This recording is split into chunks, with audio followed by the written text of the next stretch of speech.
Hello everyone ਅਸੀਂ ਕਰ ਰਹੇ ਸੀਗੇ general principle of isolation of metal. ਉਸ ਦੇ ਵਿੱਚ ਨੈਕਸਟ ਆਪਾਂ ਕਰਾਂਗੇ extraction of crude metal from the concentrated ore. ਉਹ ਕਨਸੈਂਟ੍ਰੇਟਡ ਓਰ ਦੇ ਆਪਾਂ ਸਾਰੇ ਸਟੈਪ ਕਰ ਲਏ ਕਿ ਓਰ ਨੂੰ ਕਿੱਦਾਂ ਕਨਸੈਂਟ੍ਰੇਟ ਕੀਤਾ ਜਾਂਦਾ। ਹੁਣ ਆਪਾਂ ਪੜਾਂਗੇ ਕਿ ਇਹਦੇ ਵਿੱਚੋਂ ਆਪਾਂ ਕ੍ਰੂਡ ਮੈਟਲ ਨੂੰ ਕਿੱਦਾਂ ਐਕਸਟ੍ਰੈਕਟ ਕਰ ਸਕਦੇ ਹਾਂ। ਦੋ ਮੈਥਡ ਮਤਲਬ ਕਿ ਦੋ ਅਸੀਂ ਸਟੈਪ ਯੂਜ਼ ਕਰਦੇ ਹਾਂ। ਫਰਸਟ ਕਰਦੇ ਹਾਂ ਕਨਵਰਜ਼ਨ ਕਰਦੇ ਹਾਂ ਉਸ ਕਨਸੈਂਟ੍ਰੇਟਡ ਓਰ ਨੂੰ ਆਕਸਾਈਡ ਫਾਰਮ ਦੇ ਵਿੱਚ।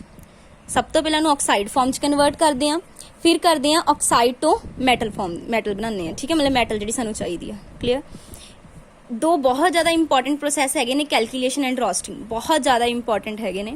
ठीक है, कैलकुलेशन की हुंदा जिद्दां कोई भी और है ना जिहड़ी भी असीं कॉन्सनट्रेटेड ओर हैगी आ उहनूं हीट कर लेना है। बट हीट की करना है इन दी लिमिटेड सप्लाई या फिर एबसेंस ऑफ एयर। मतलब एयर दी या तो सप्लाई होवे ना या बहुत घट होवे, बहुत घट, उहनूं बोलदे कैलकुलेशन। ਇਹਦੇ ਵਿੱਚ ਕਿਹੜੀ ਓਰ ਲਈ ਯੂਜ਼ ਕੀਤੀ, ਮੈਂ ਬਿਲਕੁਲ ਸ਼ਾਰਟ ਹੈਂਡ ਨੋਟਸ ਬਣਾਇਆ, ਸਿਰਫ ਇੰਪੋਰਟੈਂਟ ਚੀਜ਼ਾਂ ਲਿਖੀਆਂ ਆ ਜੋ ਸਿੱਧੀਆਂ ਪੇਪਰ 'ਚ ਆਉਣਗੀਆਂ। ਠੀਕ ਹੈ, ਕਿਹਦੇ ਵਾਸਤੇ ਯੂਜ਼ ਕੀਤਾ ਜਾਂਦਾ ਫॉर द ਕਾਰਬੋਨੇਟਡ ਔਰ ਜਾਂ ਫਿਰ ਹਾਈਡਰੇਟਡ ਔਰ।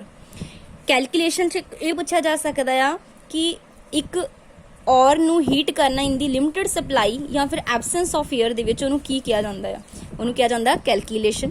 किस तरह ਦੀਆਂ ਔਰਸ ਲਈ ਯੂਜ਼ ਹੁੰਦਾ, ਕਾਰਬੋਨੇਟਡ ਜਿੱਦਾਂ CO3 ਜਿਹਨਾਂ ਪਿੱਛੇ ਲੱਗਾ ਹੁੰਦਾ ਜਾਂ ਫਿਰ ਹਾਈਡਰੇਟਡ 2H2O। ਠੀਕ ਹੈ, ਹਾਈਡਰੇਟਡ ਔਰ ਜਾਂ ਫਿਰ ਕਾਰਬੋਨੇਟਡ ਔਰ ਲਈ ਯੂਜ਼ ਕੀਤਾ ਜਾਂਦਾ। ਦੇਖੋ ਹੋਇਆ ਕਿ ਜਦੋਂ ਆਪਾਂ ਇਹਨੂੰ ਹੀਟ ਕੀਤਾ ਇਨ ਦੀ ਲਿਮਿਟਡ ਸਪਲਾਈ ਆਫ ਏਅਰ, ਬਿਲਕੁਲ ਹੀਟ ਸਟਰੋਂਗਲੀ ਕਰਨਾ, ਕਾਫੀ ਸਟਰੋਂਗਲੀ ਹੀਟ ਕਰਨਾ ਆ, but in the absence of air ਕਰਨਾ।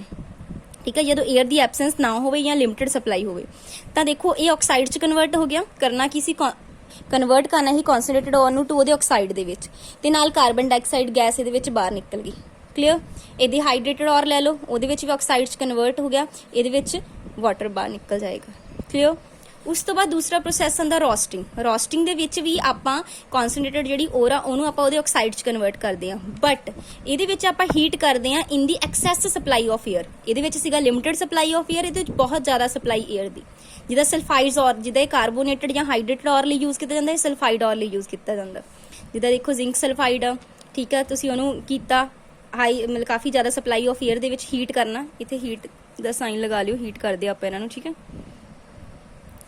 ਹੀਟ ਕਰਦੇ ਆ, ਇਹ ਦੇਖੋ ਇਹਦਾ ਆਕਸਾਈਡ ਬਣ ਗਿਆ, ਨਾਲ ਸਲਫਰ ਡਾਈਆਕਸਾਈਡ ਗੈਸ ਬਾਹਰ ਨਿਕਲ ਗਈ, ਕਿ ਇਹ 'ਚ ਕਾਰਬਨ ਡਾਈਆਕਸਾਈਡ ਗੈਸ ਬਾਹਰ ਨਿਕਲਦੀ, ਇਹ 'ਚ ਸਲਫਰ ਡਾਈਆਕਸਾਈਡ। ਹੁਣ ਨੈਕਸਟ ਹੈਗਾ ਆ, ਇਹ ਤਾਂ ਸਿੰਪਲ ਸੀਗਾ ਕਨਵਰਜ਼ਨ ਆਫ ਕਨਸੈਂਟ੍ਰੇਟਡ ਔਰ ਟੂ ਆਕਸਾਈਡ। ਉਸ ਤੋਂ ਬਾਅਦ oxide to metal, conversion of oxide of metal to the metal. Process of extraction of metal, ਮਤਲਬ ਮੈਟਲ ਨੂੰ ਬਾਹਰ ਕੱਢਣਾ by heating the metal oxide. ਜਿਹੜੇ ਮੈਟਲ ਆਕਸਾਈਡ ਆ ਇਹਨਾਂ ਨੂੰ ਹੀਟ ਕਰਕੇ ਅਸੀਂ ਇਹ 'ਚੋਂ ਮੈਟਲ ਨੂੰ ਬਾਹਰ ਕੱਢਣਾ with the help of suitable ਰੀਏਜੈਂਟ, ਕਿਸੇ ਰੀਏਜੈਂਟ ਦੀ ਹੈਲਪ ਨਾਲ, ਉਹਨੂੰ ਬੋਲਦੇ ਪਾਇਰੋਮੈਟਲਰਜੀ। ਪਾਇਰੋਮੈਟਲਰਜੀ ਕੀ ਆ, ਮੈਟਲ ਦੇ ਆਕਸਾਈਡ ਦੇ ਵਿੱਚੋਂ ਮੈਟਲ ਨੂੰ ਬਾਹਰ ਕੱਢਣਾ ਕਿਸੇ help of suitable reagent, that is called pyrometallurgy. ਹੁਣ ਕਿਹੜੇ ਸੁਈਟੇਬਲ ਰੀਏਜੈਂਟ ਹੈਗੇ ਉਹ ਵਾਲੇ ਦੇਖੋ, ਜਿੱਦਾਂ ਆਪਾਂ ਰਿਡਕਸ਼ਨ ਕਰਦੇ ਵਿਦ ਕਾਰਬਨ ਜਾਂ ਫਿਰ ਕਾਰਬਨ ਮੋਨੋਆਕਸਾਈਡ। ਜਿਨ੍ਹਾਂ ਦੀ ਰਿਡਕਸ਼ਨ ਵਿਦ ਕਾਰਬਨ ਜਾਂ ਕਾਰਬਨ ਮੋਨੋਆਕਸਾਈਡ ਕੀਤੀ ਜਾਂਦੀ ਉਹ ਦੇਖੋ ਕਿਹੜੇ, iron, copper, lead, tin, zinc, mercury, magnesium and cobalt. ਠੀਕ ਹੈ, ਇਹਨਾਂ ਦੇ ਨਾਮ ਯਾਦ ਕਰਨੇ ਹੋ, ਪੇਪਰ 'ਚ ਪੁੱਛ ਸਕਦਾ ਆ ਕਿ ਕਾਰਬਨ ਦੇ ਨਾਲ ਕਿਹੜੀ ਰਿਡਕਸ਼ਨ ਹੁੰਦੀ ਹੈ। ਠੀਕ ਹੈ, ਸੋਡੀਅਮ ਨਾਲ ਐਲੂਮੀਨੀਅਮ ਜਾਂ ਮੈਗਨੀਸ਼ੀਅਮ ਜਾਂ ਹਾਈਡਰੋਜਨ ਦੇ ਨਾਲ ਕਿਹਦੀ ਹੁੰਦੀ ਹੈ, MN, Cr, Ti, MO and W। Water gas ਦੇ ਨਾਲ CO ਐਂਡ H ਦੇ H2 ਦੇ ਮਿਕਸਚਰ ਨੂੰ ਬੋਲਦੇ ਵਾਟਰ ਗੈਸ। ਇਹ ਬਹੁਤ ਜ਼ਿਆਦਾ ਇੰਪੋਰਟੈਂਟ ਆ, ਇਹਦੀ ਹੈਲਪ ਦੇ ਨਾਲ ਅਸੀਂ ਨਿਕਲ ਰਿਡਕਸ਼ਨ ਕਿਹਦੀ ਕਰਦੇ ਹਾਂ, ਨਿਕਲ ਦੀ। ਸੈਲਫ ਰਿਡਕਸ਼ਨ ਜਿਹਨਾਂ ਦੀ ਆਟੋ ਰਿਡਕਸ਼ਨ ਹੁੰਦੀ, ਆਪਣੇ ਆਪ ਨਾਲ ਰਿਡਕਸ਼ਨ ਉਹ ਹੈਗੇ ਮਰਕਰੀ, ਲੈਡ ਤੇ ਕਾਪਰ। ਇਹ ਤਿੰਨੋਂ ਯਾਦ ਰੱਖਣੇ, ਲਾਸਟ ਵਾਲੇ ਦੋ ਬਹੁਤ ਜ਼ਿਆਦਾ ਇੰਪੋਰਟੈਂਟ ਆ।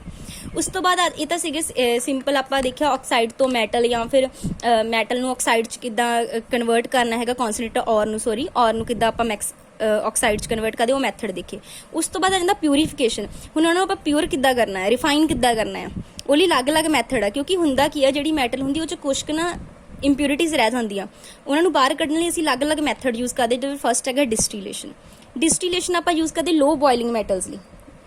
ਠੀਕ ਆ, ਉਹਨਾਂ ਨਾਲ ਕੀ ਹੁੰਦਾ, ਲੋ ਬੋਇਲਿੰਗ ਮੈਟਲਸ ਹੁੰਦੀਆਂ ਆ, ਮਤਲਬ ਉਹਨਾਂ ਦਾ ਬੋਇਲਿੰਗ ਪੁਆਇੰਟ ਲੋ, ਮਤਲਬ ਲੋ ਬੋਇਲਿੰਗ ਮੈਟਲਸ ਆ, ਉਹਦੇ ਵਿੱਚੋਂ ਇੰਪਿਓਰ ਚੀਜ਼ਾਂ ਇਵੈਪੋਰੇਟ ਹੋ ਜਾਂਦੀਆਂ ਆ। ਠੀਕ ਆ, ਤੇ ਇਹ ਡਿਸਟਿਲਡ ਹੋ ਜਾਂਦੀਆਂ। ਠੀਕ ਆ, ਡਿਸਟੀਲੇਟ ਹੋ ਜਾਂਦੀਆਂ ਜਿਹੜੀਆਂ ਮੈਟਲ ਤੁਹਾਨੂੰ ਚਾਹੀਦੀ ਹੈਗੀ ਜ਼ਿੰਕ ਜਾਂ ਮਰਕਰੀ ਲਈ। ਉਸ ਤੋਂ ਬਾਅਦ ਨੈਕਸਟ ਪ੍ਰੋਸੈਸ ਹੈਗਾ ਲਿਕੁਏਸ਼ਨ। ਲਿਕੁਏਸ਼ਨ ਆਪਾਂ ਯੂਜ਼ ਕਰਦੇ for metal having low melting point, ਜਿੱਦਾਂ ਟਿਨ ਹੈਗਾ, ਲੈਡ ਜਾਂ ਬਿਸਮਿਥ ਹੈਗੇ ਆ। ਇਹ 'ਚ ਦਾ ਇੰਪਿਓਰ ਮੈਟਲ ਲੈਂਦੇ ਆ, ਇੱਥੇ ਇੱਕ ਸਲੋਪ ਅਰਥ ਹੁੰਦਾ ਆ, ਉਹਦੇ ਵਿੱਚ ਕੀ ਹੁੰਦਾ ਆ, ਹੁਣ ਲੋ ਮੈਲਟਿੰਗ ਪੁਆਇੰਟ ਆ। ਠੀਕ ਹੈ, ਇੱਥੇ ਪਿਓਰ ਜਿਹੜੀਆਂ ਇੰਪਿਓਰਿਟੀਜ਼ ਪਿੱਛੇ ਰਹਿ ਜਾਂਦੀਆਂ, ਪਿਓਰ ਮੈਟਲ ਇੱਧਰ ਤੁਹਾਨੂੰ ਮਿਲ ਜਾਣੀ, ਇੱਥੇ ਕੰਟੇਨਰ ਦੇ ਵਿੱਚ ਤੁਹਾਨੂੰ ਪਿਓਰ ਮੈਟਲ ਮਿਲ ਜਾਣੀ। ਕਲੀਅਰ। ਇਹ ਕਿਹਦੇ ਲਈ ਯੂਜ਼ ਕੀਤੇ ਨਾ ਮੇਨ ਤੁਸੀਂ ਇਹ ਯਾਦ ਕਰਨਾ ਹੈ ਪ੍ਰਿੰਸੀਪਲ ਕਿਸ ਤੇ ਬੇਸ ਕੰਮ ਕਰਦੇ ਆ ਲੋ ਬੋਇਲਿੰਗ ਪੁਆਇੰਟ ਆਫ ਮੈਟਲ ਤੇ ਕਿਹੜੀ ਹੈਗੀ ਹੈ ਲੋ ਮੈਲਟਿੰਗ ਪੁਆਇੰਟ ਤੇ ਕਿਹੜੀ ਮੈਟਲ ਹੈਗੀ ਮੇਨ ਇਹੀ ਆ ਇਹੀ ਵਾਲਾ ਕੁਐਸਚਨ ਆਏਗਾ ਜੇ ਆਇਆ ਤਾਂ ਪੇਪਰ 'ਚ ਕਿ ਉਹ ਜਦੋਂ ਪ੍ਰਿੰਸੀਪਲ ਉਹਦਾ ਪੁੱਛੇਗਾ ਕਿਸ ਸਿਧਾਂਤ ਤੇ ਵਰਕ ਕਰਦਾ ਇਹ ਵਾਲਾ ਜਿਹੜਾ ਵੀ ਮੈਥਡ ਹੈਗਾ ਤੇ ਉਹ ਕਿਸ ਲਈ ਇੰਪੋਰਟੈਂਟ ਹੈਗਾ। ਉਸ ਤੋਂ ਬਾਅਦ ਆ ਜਾਂਦੀ ਸਾਡੇ ਕੋਲ ਇਲੈਕਟ੍ਰੋਲਿਟਿਕ ਰਿਫਾਈਨਿੰਗ ਨਾਮ ਤੋਂ ਹੀ ਆ ਇਹ ਬੇਸਡ ਔਨ ਹੈਗੀ ਇਲੈਕਟ੍ਰੋਲਿਸਿਸ ਕਿਹਦੇ ਤੇ ਬੇਸ ਹੈਗੀ ਇਲੈਕਟ੍ਰੋਲਿਸਿਸ ਇਹ ਨਾਲ ਜਿਹੜੀ ਪਿਓਰ ਮੈਟਲ ਹੁੰਦੀ ਆ ਜਿੱਦਾਂ ਹੁਣ ਇਲੈਕਟ੍ਰੋਲਿਸਿਸ ਕੀ ਆ ਜਿੱਦਾਂ ਤੁਸੀਂ ਉਹਦੇ ਵਿੱਚ ਕੈਥੋਡ ਐਨੋਡ ਲੈਂਦੇ ਹੋ ਜਿਹੜੀ ਪਿਓਰ ਮੈਟਲ ਉਹ ਜਾ ਕੇ ਕਿਤੇ ਡਿਪੋਜ਼ਿਟ ਹੋ ਜਾਣੀ ਕੈਥੋਡ ਤੇ ਇੰਪਿਓਰ ਮੈਟਲ ਜਾ ਕੇ ਕਿਤੇ ਡਿਪੋਜ਼ਿਟ ਹੋ ਜਾਣੀ ਐਨੋਡ ਤੇ ਇਹ ਕਾਪਰ ਲਈ ਯੂਜ਼ ਕਰਦੇ ਆ ਆਪਾਂ। ਉਸ ਤੋਂ ਬਾਅਦ ਵੈਰੀ ਇੰਪੋਰਟੈਂਟ ਬਹੁਤ ਜ਼ਿਆਦਾ ਇੰਪੋਰਟੈਂਟ ਪ੍ਰੋਸੈਸ ਹੈਗਾ ਜ਼ੋਨ ਰਿਫਾਈਨਿੰਗ ਇਹ ਅਸੀਂ ਉਹ ਮੈਟਲ ਲਈ ਯੂਜ਼ ਕਰਦੇ ਜਿਹਨਾਂ ਨੂੰ ਬਹੁਤ ਜ਼ਿਆਦਾ ਹਾਈ ਪਿਓਰਿਟੀ ਦੀ ਲੋੜ ਹੁੰਦੀ ਹੈ ਜਿੱਦਾਂ pure silicon germanium boron ਗੈਲੀਅਮ and ਇੰਡੀਅਮ ਉਹਨਾਂ ਲਈ ਆਪਾਂ ਯੂਜ਼ ਕਰਦੇ ਹਾਂ ਜ਼ੋਨ ਰਿਫਾਈਨਿੰਗ ਕਲੀਅਰ ਇਹ ਉੱਥੇ ਯੂਜ਼ ਕਰਦੇ ਜਿੱਥੇ ਬਹੁਤ ਜ਼ਿਆਦਾ ਹਾਈ ਪਿਓਰਿਟੀ ਦੀ ਲੋੜ ਹੁੰਦੀ ਹੈ। ਪ੍ਰਿੰਸੀਪਲ ਕਿਸ ਤੇ ਕੰਮ ਕਰਦਾ impurities are more soluble in the melt than in solid state ਮਤਲਬ ਜਿਹੜੀਆਂ ਇੰਪਿਊਰਿਟੀਜ਼ ਹੈਗੀਆਂ ਨਾ ਉਹ ਜ਼ਿਆਦਾ ਕੀ ਚ ਸੋਲੂਬਲ ਹੋਣਗੀਆਂ ਮੈਲਟ ਸਟੇਟ ਦੇ ਵਿੱਚ as comparison to solid state clear. ਉਸ ਤੋਂ ਬਾਅਦ ਹੈਗਾ ਵੇਪਰ ਫੇਸ ਰਿਫਾਈਨਿੰਗ ਇਹ ਕਿਹਦੇ ਤੇ ਬੇਸਡ ਹੈਗਾ ਕਿ ਜਿਹੜੀਆਂ ਕੁਝ ਮੈਟਲਸ ਆ ਉਹ ਕਨਵਰਟ ਹੋ ਜਾਂਦੀਆਂ ਆਪਣੇ ਵੋਲੇਟਾਈਲ ਕੰਪਾਊਂਡ ਦੇ ਵਿੱਚ ਤੇ ਇੰਪਿਊਰਿਟੀਜ਼ ਜਿਹੜੀਆਂ ਉਹ ਫੈਕਟ ਨਹੀਂ ਹੁੰਦੀਆਂ ਉਸ ਕੰਪਾਊਂਡ ਫਾਰਮੇਸ਼ਨ ਦੇ ਵਿੱਚ ਠੀਕ ਆ ਉਹ ਵੋਲੇਟਾਈਲ ਕੰਪਾਊਂਡ ਬਣਾ ਲੇਗਾ ਜਿਹੜਾ ਵੀ ਮੈਟਲ ਹੋਏਗਾ ਤੇ ਜਿਹੜੀਆਂ ਇੰਪਿਊਰਿਟੀਜ਼ ਆ ਉਹ ਨਹੀਂ ਇਫੈਕਟ ਹੋਣਗੀਆਂ ਉਸ ਕੰਪਾਊਂਡ ਦੇ ਬਣਨ ਦੇ ਦੌਰਾਨ।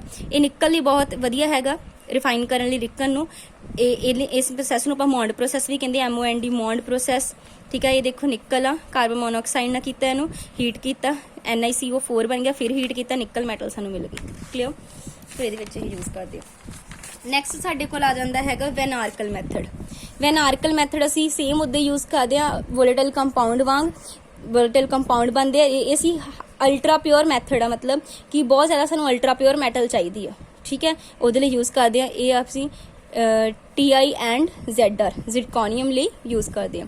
ਕ੍ਰੋਮੈਟੋਗ੍ਰਾਫੀ ਮੈਥਡ ਲਾਸਟ ਆਉਂਦਾ ਇੱਕ ਪ੍ਰਿੰਸੀਪਲ ਇਹਦਾ ਇੰਪੋਰਟੈਂਟ ਆ ਠੀਕ ਹੈ ਕਿ that different component of the mixture are differently absorbed on the adsorbent ਮਤਲਬ ਹਰ ਕੰਪੋਨੈਂਟ ਅਲੱਗ-ਅਲੱਗ ਐਡਜ਼ੌਰਬ ਕਰੇਗਾ ਕਿ ਸਪ੍ਰਿੰਗ ਜਿਹਦੀ ਐਡਜ਼ੌਰਪਸ਼ਨ ਕਿਸੇ ਦੀ ਅਲੱਗ ਹੋਏਗੀ ਕਿਸੇ ਦੀ ਹੋਏਗੀ ਉਹਦੇ ਅਕੋਰਡਿੰਗ ਉਹ ਅਲੱਗ-ਅਲੱਗ ਐਡਜ਼ੌਰਬ ਕਰਨਗੇ ਉਹਦੇ ਤੇ ਜਿੰਨਾਂ ਅਲੱਗ ਕੰਪੋਨੈਂਟਸ ਅਸੀਂ ਅਲੱਗ-ਅਲੱਗ ਦਾ ਇੰਪਿਊਰਿਟੀਜ਼ ਅਲੱਗ ਐਡਜ਼ੌਰਬ ਕਰਨਗੀਆਂ ਮੈਟਲਸ ਅਲੱਗ ਐਡਜ਼ੌਰਬ ਕਰਨਗੀਆਂ ਇਦਾਂ ਅਸੀਂ ਫਿਰ ਉਹਨਾਂ ਨੂੰ ਅਲੱਗ-ਅਲੱਗ ਕਰ ਸਕਦੇ ਹਾਂ ਠੀਕ ਹੈ।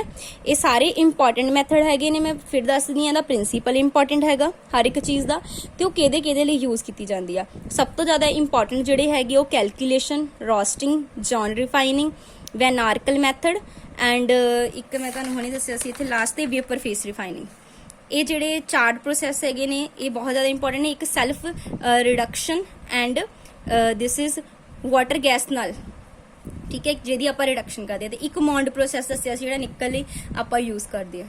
ਇਹ ਸਾਰੇ ਮੈਥਡ ਬਹੁਤ ਇੰਪੋਰਟੈਂਟ ਆ ਠੀਕ ਹੈ ਸੋ ਇਹਨਾਂ ਨੂੰ ਕਰ ਲੈਣਾ। Thanks for watching the video.